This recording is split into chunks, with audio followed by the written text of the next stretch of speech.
Welcome to the Virtual Strategic Solutions Virtual Reality Simulation System. Accessing legacy dataset.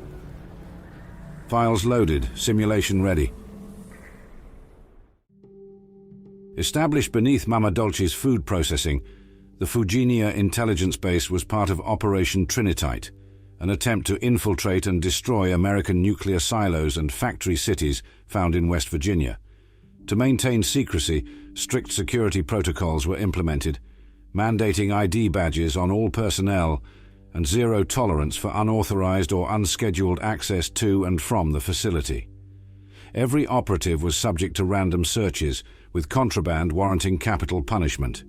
Any suspects were detained and interrogated to obtain counterintelligence, then eliminated after a maximum of 12 hours. Initial recon conducted by Chinese operatives revealed that the intelligence was faulty. The party's maps were off a fair bit on the actual location of the sites. The operatives identified them correctly as nuclear silos, but could not locate the rumored massive factories. If anything, these sites were far less advanced than the ones on the West Coast. Further direct surveillance revealed that visitors were infrequent to the point that the operatives started to believe these sites were either mothballed or set up as decoys. They requested clearance to begin making contact with members of the local community to confirm suspicions that the silos were non-functioning. Subsequent evaluation revealed that Operation Trinitite had to be adjusted. Local informants revealed that the rumors were false. Appalachian factory cities were revealed to be the heavily automated Watoga, which did appear rife with useful technology.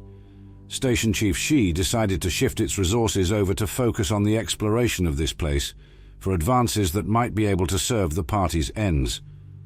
Although the operatives did recover a copy of the nuclear launch code encryption from Sugar Grove, even making headway in decrypting parts of the code, the mechanized army guarding the silos, combined with the limited arsenal at his disposal, forced Shi to mothball the project. Weapons continued to be stockpiled at Fujiniya, with as many as 75 Type 93 rifles, 1,200 units of 5.56 mm ammunition, and 30 officers' swords shipped out in the last months before the war. The facility's mission shifted. Fujiniya was expanded with laboratories, the most important of which was the Stealth R&D Center under Chief Scientist Kwao, established circa 2076. His team focused on developing new cloaking and stealth-based technologies, as well as techniques to support covert field operatives deployed across Appalachia. Major obstacles included the fact that advanced components necessary for their work were limited in supply in the United States, while logistical difficulties made it impossible to secure a functioning stealth armor or the suit schematics due to demand from Anchorage and other various war efforts. Furthermore, they did not have access to the best and brightest minds of the Republic, nor did they have regular reinforcements.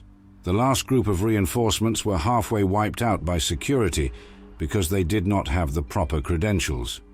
Additionally, the constraints of working in a covert capacity dramatically limited the type of testing that could be done, as well as the hours when testing could occur undetected. Although Kwao requested reassignment, none took place. The other laboratory added to the facility focused on robotics, and it achieved far greater success than Kwao. The researchers focused on revamping the notorious liberators. The new robot line was provided with an intimidating paint job, propaganda speaker, a high-powered laser at long range, and spinning blades at short distances, and were planned to be able to deploy as a stationary turret. The new design was submitted as a proposal for a vanguard force in a hypothetical invasion of the contiguous United States, with the researchers hoping to secure funding for their next round of covert field testing in the Appalachia region. The request was granted, and the facility was expanded with a factory mass-producing the new and improved drones. Although they had earned a shoddy reputation over the years, the Mk-05 proved to be a success. They were capable of actually hitting their target with built-in lasers, as well as being equipped with a spinning blade that went right for the ankles, and the speakers provided a steady stream of propaganda. In fact, after Fujiniya was expanded, the facility was designed around two giant launch tubes disguised as smokestacks on the exterior. The automated production lines proved to be reliable and effective, producing the new version at a steady pace. The Great War came as a surprise, as the facility staff was not informed of the launches and left to fend for themselves. A nuclear strike 2 kilometers south of Mama Dolce's took the facility's personnel by surprise. Cut off from command, the station chief made an executive decision, ordering all agents to abandon their posts and attempt to blend in with the local population. She figured that the party leaders were dead, leaving all operatives functioning independently. While he had little sympathy for defeatists, he did not stop them from abandoning their posts. His orders simply reflected what he believed was the best chance of survival the operatives had, trapped thousands of miles behind enemy lines with no guarantee that they could ever reconnect with the homeland. However, this was not the end of their woes. Enclave operatives under Agent Jefferson Gray discovered the presence of Fujiniya and stormed the facility. The Chinese holdouts were executed after they refused to surrender. After they were disposed of, the Liberator schematics, accumulated stealth research, and communications were transferred to external servers for analysis, with the local servers being wiped clean. This gave the Enclave full control of the facility. Before moving out, Gray left a small detachment behind to try and deny the location to any overly curious locals. The new station chief had his operatives learn how to operate and maintain the food processing capabilities of the factory in a bid to gain the trust of the local population. Secrecy served the infiltrators, and it allowed the Enclave to learn the capabilities of the facility and see if it was a match for their primary objective. However, the machinery was too far gone to keep running, and constant repairs attracted too much attention. Instead, the Enclave concocted a cover story involving the factory being haunted. The security team had been stealthily killing locals and placing the bodies around the factory, using the resources in the stealth research lab to give a mystical backstory to the deaths. This, in addition to spreading rumors with the local populace, made people too scared to even cross the river in Morgantown. The attempt to harness the facility to the Enclave's ends failed, however. The Liberators proved to be a constant threat, starting when one of them literally jumped on the Enclave site commander while he was in the middle of a bowel movement, and continuing with a pattern of constant attacks from the robots. Coupled with increased interest and attacks topside at the factory, countless machinery failures and rolling power outages, the site commander recommended scrapping the mission entirely. The bunker is accessed through a fake intake pipe on the outside of Mama Dolce's food processing and requires the factory manager's key card, found in the office on the upper floor on the desk, to open. The pipe leads into the facility entrance and security checkpoint.